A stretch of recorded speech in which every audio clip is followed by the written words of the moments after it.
Okay, so today's lesson is on volume, but there are some supplemental sheets that I passed out, and one of them is called Pairs of Solids. So that one is for you guys to see the different shapes that we were talking about yesterday. Yesterday, if we focused mostly on rectangular prism and a cube, okay? But obviously, there are many different types of geometric shapes out there.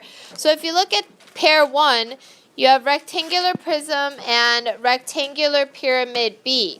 What's the difference between the rectangular prism and the rectangular pyramid B?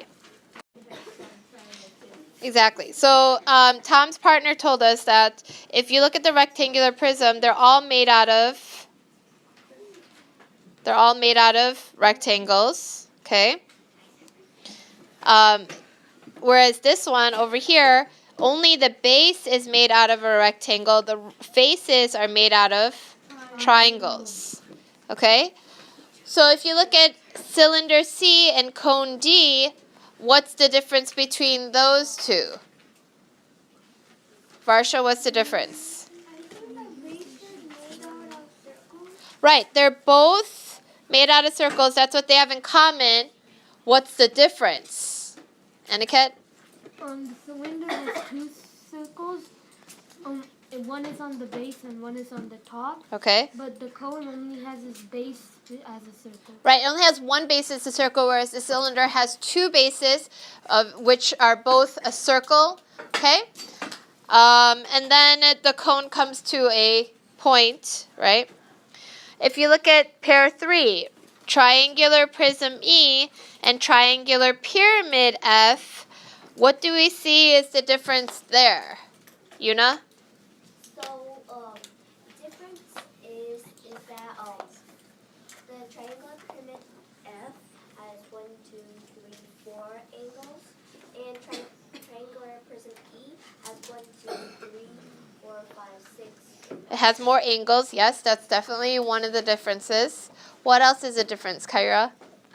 The triangular prism E has faces. Some faces are rectangles. Yep, the faces are rectangles. And both faces are triangle, but the faces are like the side faces are rectangle. And for triangular pyramid F, all of the faces are triangle. Right, they're all triangles, and over here they're all rectangles. Okay? Look at pair 4, cylinder G and cone H. Okay, it's just like the one above it. Okay, same thing, same scenario, just a smaller cylinder. And then if you look down at pair 5, you have a rectangular prism and a rectangular pyramid. Same thing, the faces are square over here, and then the faces are triangles over here. Okay? And then same with rectangular prism, pair 6. Okay? Same scenario. Okay? Okay, so we're looking at the next worksheet, and it's picture it. So here we have a 1 centimeter cube. They're each 1 centimeter on each, the width, the length, and the height of the box below. So we're going to write the dimensions of the box. Okay? So number 1, how many centimeters wide is the picture? Serene. 4 centimeters long. How did you know it was 4 centimeters wide? I just counted up the squares or cubes. Uh-huh. And you got? 4. Very good. 1, 2, 3, 4. All right. How long is this shape? How long? Elizabeth. 5 centimeters. Very good. How did you know it was 5? So I counted the boxes going on, and then it counted up to 5. Very good. 1, 2, 3, 4, 5. Okay? And how high is this? How high is this? Nishan? 5 centimeters. Very good. And how'd you know it was 5? Because I counted them. Very good. And when you count them, you get 1, 2, 3, 4, 5 cubes high. Okay?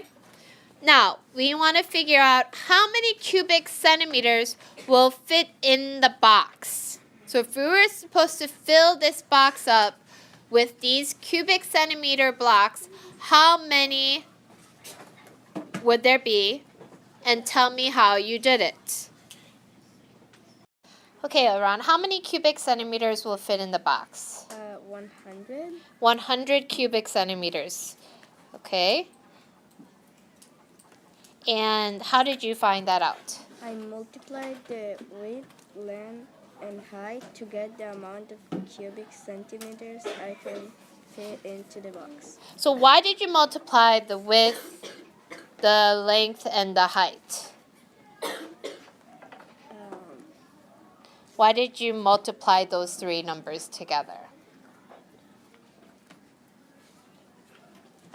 Because I wanted to find the amount of cubic centimeters. So. True, you wanted to find out how many would fit in there, but how did you know that if you multiplied them together that it would get you the answer that you want?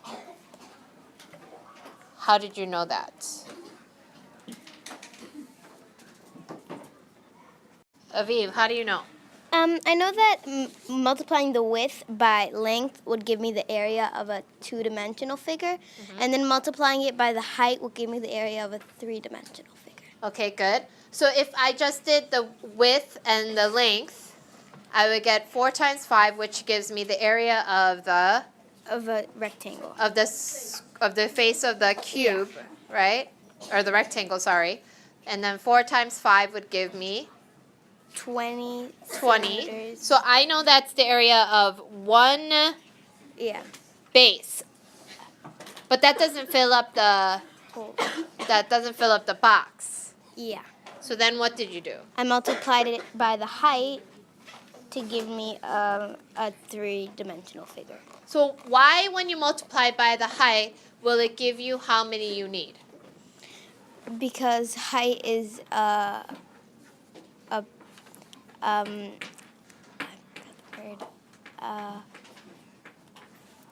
Why, when you multiply by the height, does it give you what you need? Vedant? Well, so the height is, I did it like in a picture version. So I pretended that the Y can be covered in, like, made into layers. So it's gonna be how much one fraction part of the height. But in order to know the height, you had to also find the centimeters high. So then that was 5. So that means you have to have 4 more layers in order to go to the whole. Exactly.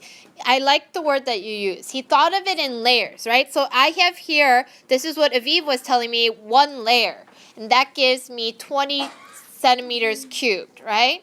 Now, I know that it's 5 centimeters high, so that means I have, in addition to my 1 layer that I have 4 more layers of those stacked on top of the first layer, which will then give me, so that's 20 times 4 more layers, which would give me 80, plus the original base layer, which would give me 20, to give me a total of 100, right? So you're thinking them as stacked layers. And since there's 4 more stacked layers, because it's 5 centimeters high, that's how you know that you get 100 cubic centimeters. You guys really need to explain how you got your answer. You can't just tell me 4 times 5 times 5 and that's how you get 100. So what? That means nothing to me. All you're doing is multiplying numbers. If you can't explain to me why you're multiplying those numbers, then you really don't understand the concept. In the recording. Okay, so on your how many cubes sheet, it says how many cubes fit in each box. So we just learned about this, right? Where Vedant was talking about the layers, how you fill it up, how you get the answer, right? So you're going to first determine the number of the cubes without building the box. Then you're going to actually build a box and use cubes to check if your answer is correct.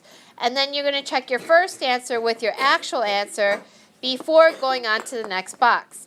Think about a way you could find a number of cubes that would fit in any box without having to build it. Okay? So if you look at box 1, what is that first pattern called? We learned it yesterday. What is that called? A net, right? So they have actually filled in each little box for you, which is even nicer. And then they've given you what it looks like as a three-dimensional figure. So your first answer is what you think it will be without actually having to build it. And your second answer is the actual answer. If you look at the next page, page 2, same thing. How many cubes do you feel like it will fit? Okay, so take about 5 minutes to try this on your own. When I was going around the room, a lot of you guys wrote this answer. Okay? Because what you did is you counted each and every little square in here and you got 40. Understandable. Okay? But this is a net. And when you make the net into a box, what happens to the squares here and here and the squares here and here? They combine to make one square. So they share that square. You don't count them twice. So if that's the case, when I came around with the 3D figure and you guys counted each layer and you counted that there were 12 of each of them, what is your actual answer? 24. Okay? Number 2, what is the actual answer? 27. Okay? There was 3 by 3, which means that there's 9, and then 3 going 3 layers of that, so that's 27. Okay? Box 3, there's 1, 2, 3, 4. 1, 2, 3, 4, 5, which is 20. But there's 2 layers of 20, so you get 40. Very good. All right, so when you look at page 482 in your book, you will see that it is on volume. When you do volume, your label is always in cubic units, which means to the 3rd power, okay? And now that we understand how to get volume, there's a formula that you can use. The formula is V equals length times width times height. Some of you guys are obviously already familiar with this. So when you multiply the length times the width times the height, you find the volume.